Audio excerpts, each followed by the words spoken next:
Bismillah, sekarang kita lanjutkan pertemuan ketiga tentang struktur atom dan sistem periodik unsur ya. Babnya itu tentang struktur atom dan sistem periodik unsur. Tapi yang kita bahas pertemuan saat ini ke struktur atom dulu. Sistem periodik unsur pekan berikutnya insya Allah. Struktur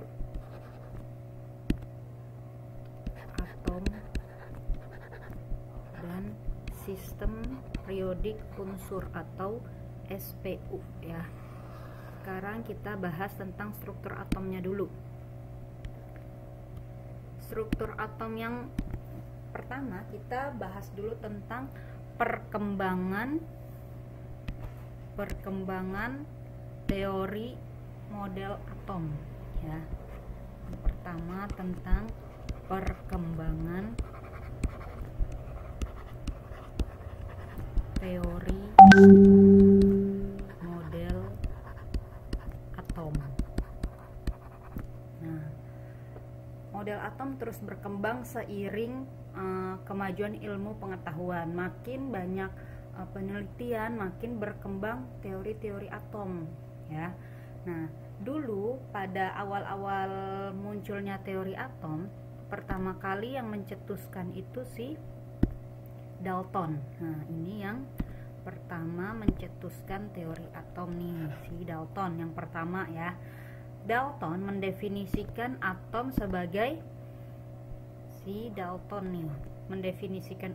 sebagai bagian terkecil dari penyusun materi yang tidak bisa dibagi lagi. Bagian terkecil penyusun materi yang tidak dapat dibagi lagi. Nah, nanti kalian catatnya pakai gambarnya ya. Terus apalagi dia bilang, atom-atom suatu unsur yang sama mempunyai sifat yang sama, sedangkan atom-atom unsur yang berbeda mempunyai sifat-sifat yang berbeda pula. Nah, terus apalagi dia mendefinisikan, dia bilang pada reaksi kimia terjadi penggabungan atau pemisahan atom ya. Ini yang pertamanya nih.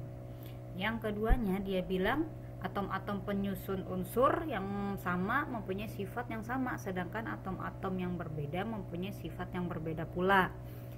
Pada reaksi kimia terjadi penggabungan atau pemisahan atom ya.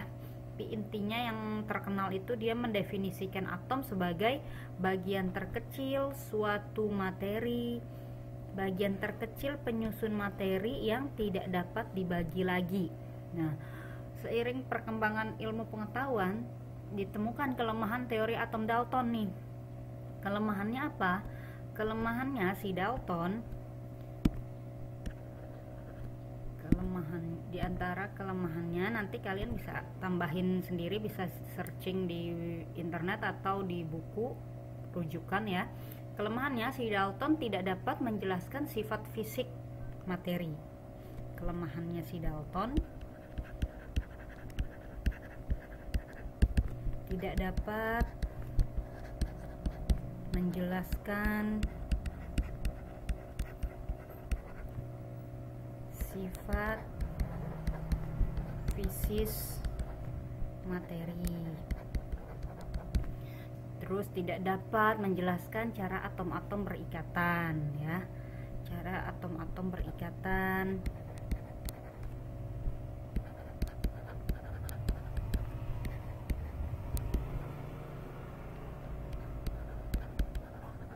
Nah, terus tidak juga dapat menjelaskan perbedaan antara atom unsur yang satu dengan atom unsur yang lain. Dia nggak bisa, dia masih sederhana.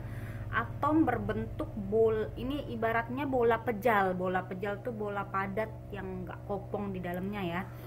Bagian terkecil yang penyusun materi yang udah nggak bisa dibagi lagi. Jadi misalnya kalian ada suatu benda, kalian hancurkan sampai bagian terkecil yang sudah tidak bisa dibagi lagi, itulah atom menurut Dalton ya. Berbentuk bola pejal, bola masih sederhana, hanya berbentuk bola aja. Nah, terus diperbarui oleh teori yang kedua, teori model atom J.J. Thomson. Ini teori yang kedua, si Thomson ya. Thomson mendefinisikan atom sebagai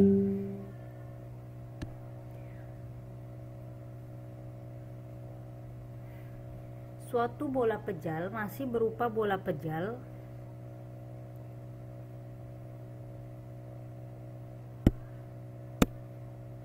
si Thomson masih mendefinisikan atom masih berbentuk suatu bola pejal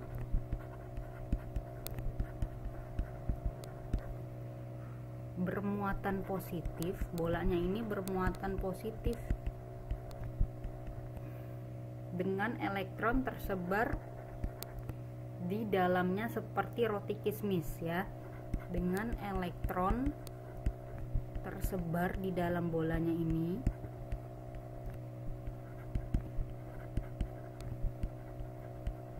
seperti roti kismis. Jadi kayak kismis-kismis nih si elektronnya, dia nyebar di bolanya itu. Bolanya sendiri bermuatan positif ya. Bolanya di sini bermuatan positif nih, yang tanda plus ya. Nah, yang biru-biru ini elektronnya, ibaratkan elektron yang menyebar, jadi seperti roti kismis ya. Nah, si Thomson mendefinisikan teorinya ini, dia melakukan percobaan. Percobaannya berupa namanya menggunakan sinar katoda ya. Nah, kelemahannya apa nih si teorinya si Thomson? Ternyata ada kelemahannya juga. Kelemahannya tidak dapat menjelaskan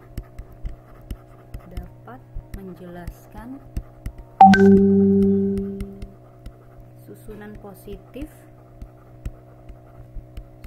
positif dan negatif dalam bola atom tersebut. Bola atom, nah pokoknya nyebar aja, tapi nggak bisa jelasin di sebarnya berapa, jaraknya berapa, dia nggak bisa jelasin ya. Nah, diperbarui oleh teori atom ketiga, teori model atom Rutherford ya. Si Rutherford mendefinisikan teori atomnya, dia melakukan percobaan, maka dia bisa mendefinisikan atom.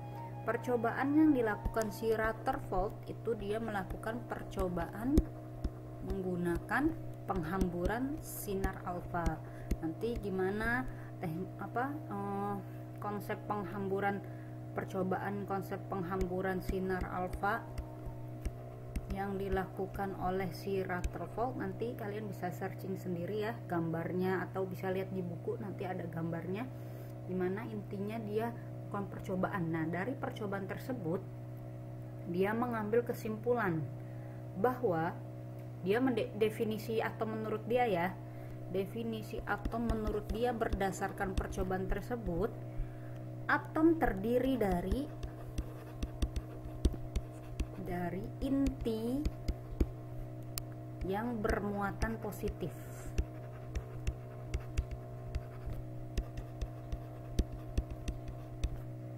Terus massa atom berpusat pada inti atom.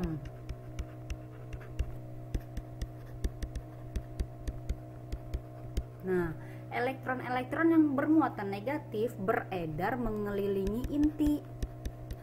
Elektron-elektron yang bermuatan negatif beredar mengelilingi inti atom.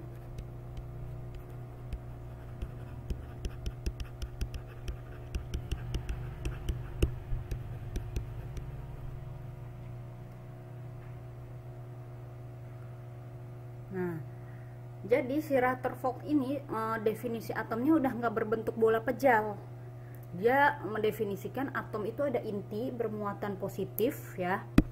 Ini intinya bermuatan positif, terus ada elektron-elektron yang beredar mengelilingi inti atom dengan lintasan tertentu. Jadi intinya tuh dia model atomnya nggak berbentuk bola pejal, tapi dia mendefinisikan bahwa sebagian besar atom itu berupa ruang kosong. Jadi hanya ada inti di tengah, terus elektron beredar mengelilingi inti, ya. Tapi ternyata ada kelemahannya juga si teori atom Rutherford. Kelemahannya, dia tidak bisa menjelaskan mengapa elektron yang berputar lama-kelamaan tidak jatuh ke dalam inti atom. Nah, menurut teori fisika klasik, kan kalau ada benda bergerak lingkaran gitu berputar, kan lama-lama dia akan kehabisan energi dan akan jatuh ke inti. Tapi si Rutherford ini nggak bisa menjelaskan kenapa elektron yang terus berputar mengelilingi inti tidak jatuh ke inti atom. Tuh kelemahannya, tidak dapat menjelaskan mengapa elektron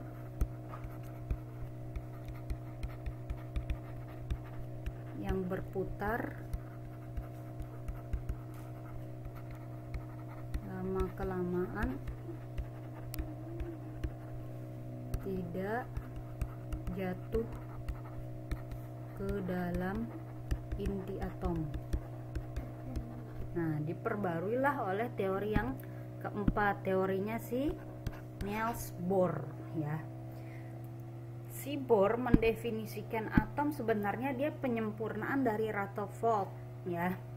Nah, si Bohr mendefinisikan atom mirip sama si Rutherford, cuma dia kan kalau Rutherford elektronnya beredar dengan lintasan sembarangan, jadi nggak ada aturannya, pokoknya ada arah ke sana ke sini ke atas ke bawah, pokoknya mengelilingi inti. Nah, si Bohr mendefinisikan atomnya, dia bilang si Bohr mendefinisikan atom menurut Bohr, Niels Bohr, dia mendefinisikan elektron beredar yang mengelilingi inti, ya, beredar mengelilingi inti pada lintasan tertentu.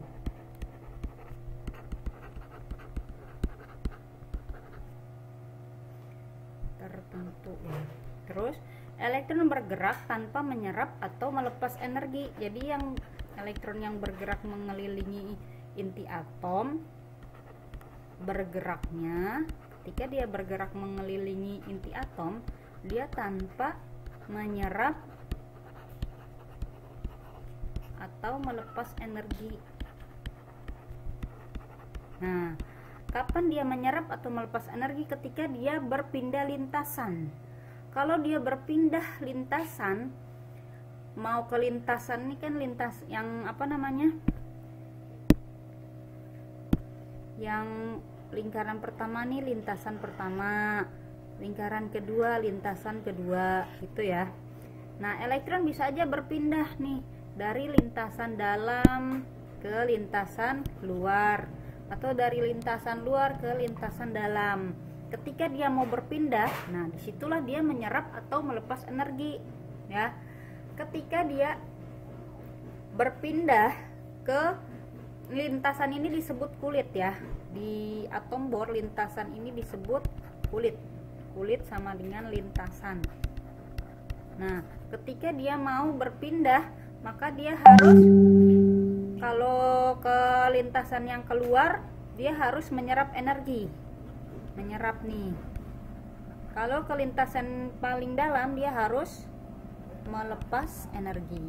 Begitu. Jadi dia bisa mendefinisikan kapan si elektron ini bisa ke lintasan yang dekat dengan inti.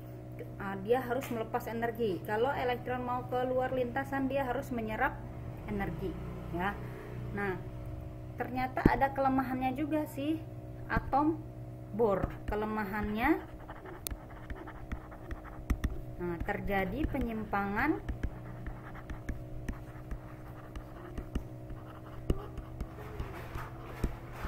untuk atom yang lebih besar dari hidrogen. Ini untuk atom hidrogen cocok teori ini, atom hidrogen kan kecil. Tapi untuk atom-atom yang besar ternyata si teori Bohr ada penyimpangannya. Diperbarui oleh teori yang kelima. Ini teori yang masih dipakai sampai saat ini ya, masih berlaku. Itu teori mekanika kuantum. Dia sebenarnya penyempurna dari teori atom Bohr aja. Cuma dia bedanya berasaskan teori mekanika kuantum ini, dia mendefinisikan atom sebagai ada elektron-elektron nih. Bedanya di atom Bohr, elektron ini pasti ada di lintasan. Tapi kalau di mekanika kuantum enggak. Kenapa? Karena dia berdasarkan sifat dualisme partikel. Nah, jadi nanti dia bisa bersifat, elektron itu bisa bersifat sebagai materi dan gelombang. Ya. Nah, nanti gerakan atom pada lintasan berupa gerakan gelombang, sehingga tidak mungkin berbentuk lingkaran menurut si mekanika kuantum. Nggak pasti berbentuk lintasan tertentu, nggak pasti, karena dia berupa gelombang. Dengan jari-jari dia mendefinisikan nggak mungkin berbentuk lingkaran lintasannya dengan jari-jari tertentu. Tapi yang didefinisikan mekanika kuantum, elektron itu suatu atom itu berupa daerah kebolehjadian ditemukan elektron pada daerah tertentu di sekitar inti. Jadi dia makanya gambarnya kayak gini, karena berupa daerah. Beda sama Bohr, dia lintasan nih, lintasan ke-1, lintasan kedua. Tapi kalau mekanika kuantum dia berupa daerah. Ini daerah ke-1 tuh ya, berupa daerah. Jadi bisa aja dekat ke inti, bisa aja agak jauh dari inti, tapi masih daerah yang sama. Nah, jadi teori si mekanika kuantum, gerakan atom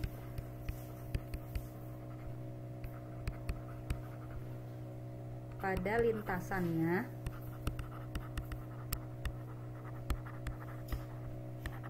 berupa gerakan gelombang. Nah, karena gerakan gelombang, maka nggak mungkin ditentukan secara pasti berbentuk lingkaran dengan jari-jari tertentu. Jadi yang bisa ditentukan hanya berupa daerah kebolehjadian ditemukan elektron pada daerah tertentu di sekitar inti atom. Terus sekian dulu tentang teori model atom. Kita lanjut ke struktur atom. Kita lanjut ke bahasan kedua tentang struktur atom. Kalau tadi kan teori model atomnya ya, sekarang ke struktur atom. Struktur atom yang pertama kita bahas dulu tentang partikel dasar penyusun atom.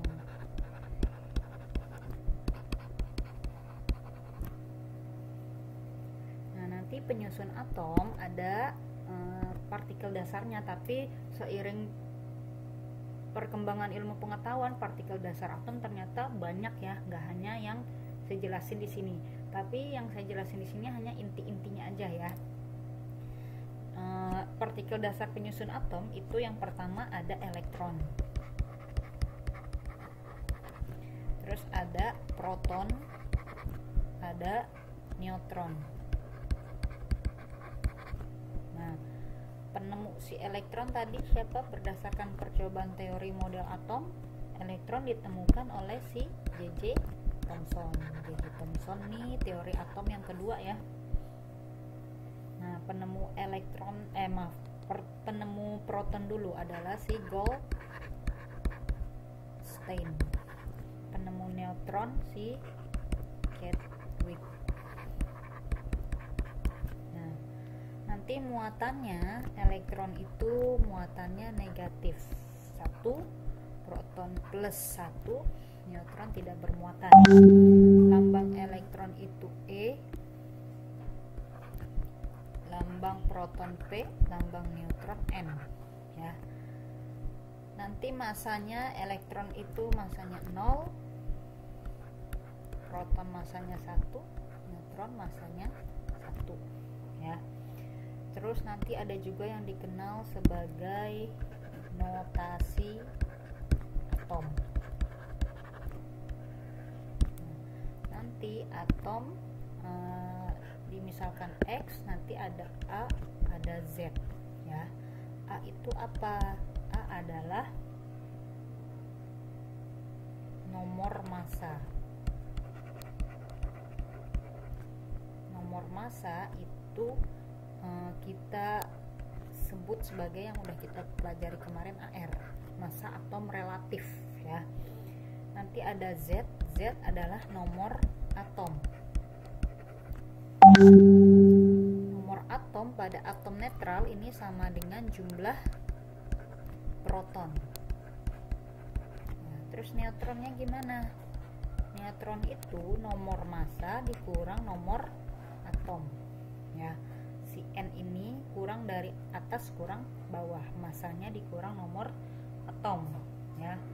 Nah, ini untuk atom netral nih. Ini namanya atom netral. Artinya atom tidak bermuatan. Tapi nanti ada atom bermuatan plus atau atom bermuatan min. Atom bermuatan plus disebut kation. Atom bermuatan min disebut anion ya. Atom plus disebut kation, atom min disebut anion.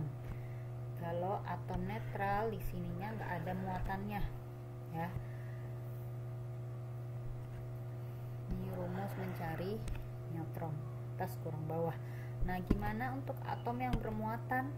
Atom bermuatan intinya mah sama aja. A itu nomor massa, Z itu nomor atom. Yang beda adalah, pada atom netral tambahin lagi ya, nomor atom si Z ini, si Z sama dengan nomor atom, sama dengan jumlah proton, sama dengan jumlah elektron kalau dia netral. Nah, tapi kalau dia nggak netral artinya bermuatan, maka yang beda cuma di jumlah elektronnya aja. A-nya tetap sama, A itu tetap nomor massanya, Z-nya tetap nomor atom atau jumlah proton ya. A sama Z-nya mah tetap sama. Ini A-nya massanya, Z-nya nomor atom atau nomor atau jumlah proton. Yang beda jumlah elektronnya aja pada atom bermuatan. Jumlah elektron pada atom bermuatan itu nomor atom dikurang muatannya ya. Ini rumusnya mencari jumlah elektron pada atom bermuatan. Untuk atom bermuatan plus atau min, misal contoh nih, contoh ada atom, misal ada atom si Ca, nomor atomnya 20, massanya 40. Berapakah jumlah protonnya? Protonnya ya yang 20 ini. Nah, 20. Berapakah jumlah elektronnya? Kan dia atom netral. Kalau atom netral jumlah proton sama dengan jumlah elektron, berarti sama juga 20. Nah, neutronnya atas kurang bawah, 40 dikurang 20 berarti 20. Tapi gimana kalau Ca nya bermuatan? Sama masanya 40, nomor atom 20, tapi dia bermuatan 2 plus. Artinya ini melepas elektron ya. Kalau plus itu artinya melepas elektron. Kalau min artinya menangkap atau menyerap elektron, menangkap elektron ya. Nah, ada muatannya nih 2+. Kalau 2+ berarti sama aja protonnya 20, elektronnya yang beda. Elektronnya nomor atom ini 20 dikurang muatannya ya, berarti 20 dikurang plus 2, berarti elektronnya udah jadi 18, udah nggak 20 lagi.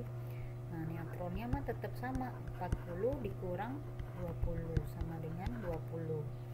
Nah, terus kalau yang muatannya min gimana? Misalnya ada muatan CCl, nomor atomnya 17, misalnya 35 ya. Dia bermuatan -1.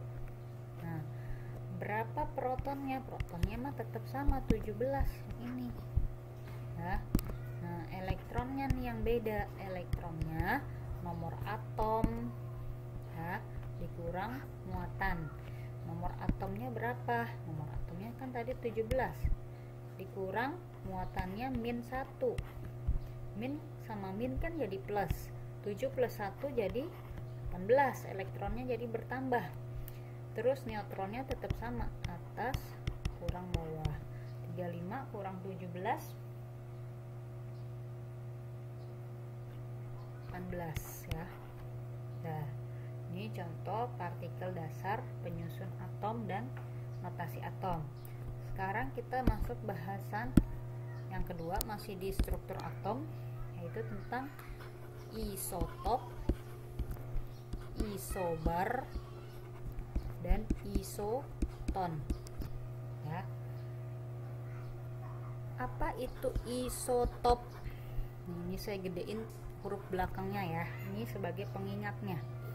Isotop itu adalah unsur-unsur sejenis,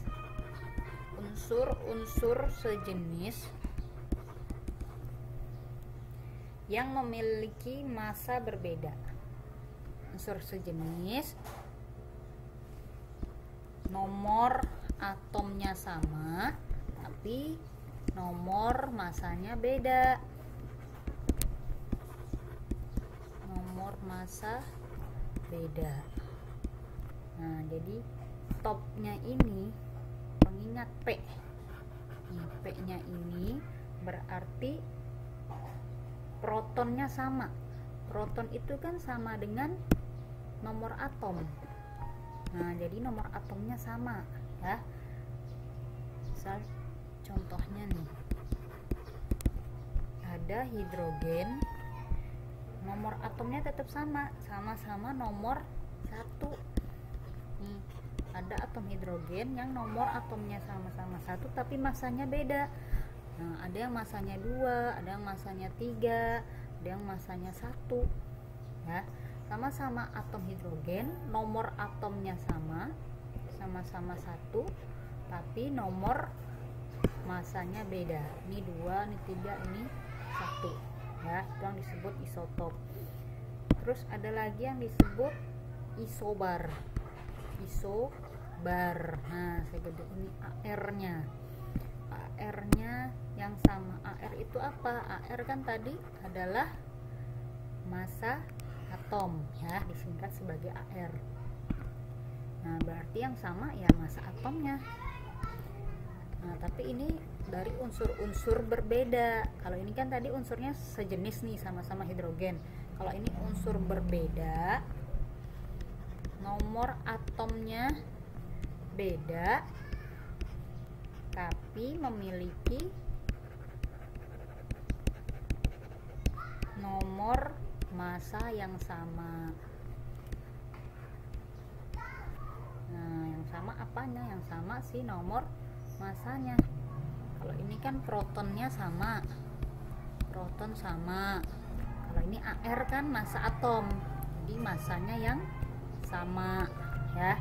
Misal contoh nih, ada atom Mg, nomor atomnya 12, massanya 26, dan ada atom Al, aluminium, nomornya 13, masanya 26. Nah, yang sama apanya? Yang sama masanya sama-sama 26, tapi nomor atomnya beda. Si Mg 12, si Al 13. Terus unsurnya juga beda. Kalau ini magnesium, ini aluminium ya. Terus ada lagi yang disebut isoton. Isoton. Nah, ini saya gedein N-nya. Berarti apanya nih yang sama? Si neutronnya yang sama.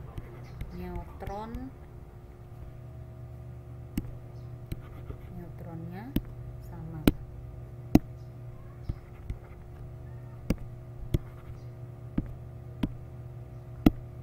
Neutron sama. Neutron itu yang atas kurang bawah ya. Jadi unsur-unsur berbeda,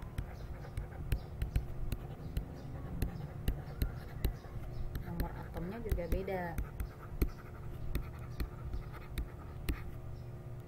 tapi memiliki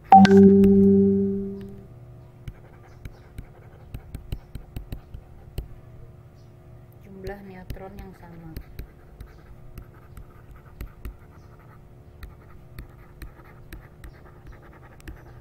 Nah, misal contoh,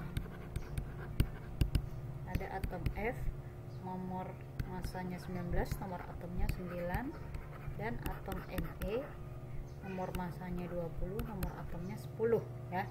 Kalau kita cari jumlah neutronnya si F ini berapa neutronnya? Kan atas kurang bawah, massa kurang nomor atom, 19 kurang 9, 10 neutronnya. Kalau si Ne berapa neutronnya? Atas kurang bawah, massanya dikurang nomor atomnya, 10 juga, sama-sama 10 neutronnya nih. Neutronnya sama, massanya beda, nomor atom beda, tapi ketika dikurangin neutronnya jumlahnya sama, itu disebut isoton ya. Nomor atom beda tapi jumlah neutron sama.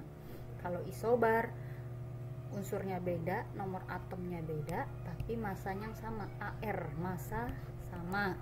Neutron, isoton, neutron sama. Isotop, proton sama, tapi massanya beda ya. Sekian dari struktur atom.